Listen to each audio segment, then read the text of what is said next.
Hello everyone, আজকে হচ্ছে ন্যাড়াপোড়া আর চেরিকে নিয়ে আমি ন্যাড়াপোড়া দেখতে বেরিয়েছি আর চেরির জন্য পিচকারি কিনতে বেরিয়েছি। তাই আমরা সবাই মিলে বেরিয়ে পড়েছি রাত্রিবেলা পিচকারি কিনে নিয়ে। তারপরে আমাদের পাড়ায় যে ন্যাড়াপোড়া হয়েছে সেইটা মাম্মামকে দেখাচ্ছিলাম, মানে চেরিকে দেখাচ্ছিলাম। চেরি প্রথমবার দেখলো এত কাছ থেকে সুন্দর করে।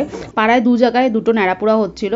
চেরি একবার এটায় ছুটে যাচ্ছিল, চেরি একবার ওটায় ছুটে যাচ্ছিল। পাপার সাথে খুব মজা করেছে আর ন্যাড়াপোড়া প্রথমবার ও এত ভালো করে দেখেছে। আগের বছর মায়ের বাড়িতে ছিলাম তাই ন্যাড়াপোড়া ওকে ভালো করে দেখাতে পারিনি, এবছর দেখাচ্ছি। আর রাস্তায় দৌড়াদৌড়ি করছে দেখো। টুপি পরিয়েছে কেন, গাড়িতে চললে একটু ঠান্ডা ঠান্ডা হাওয়া লাগছিলো তাই ওকে টুপি পরিয়ে নিয়ে বেরিয়েছিলাম। তারপরে সোজা চলে গেছিলাম মিয়মতে। সেখানে গিয়ে ও খুব বাড়ি থেকে বলছিল কেক খাবে, তাই ওর জন্য একটা পেস্ট্রি কিনতে গেছিলাম। তারপরে সোজা চলে গেছিলাম ওর জন্য জামা কিনতে।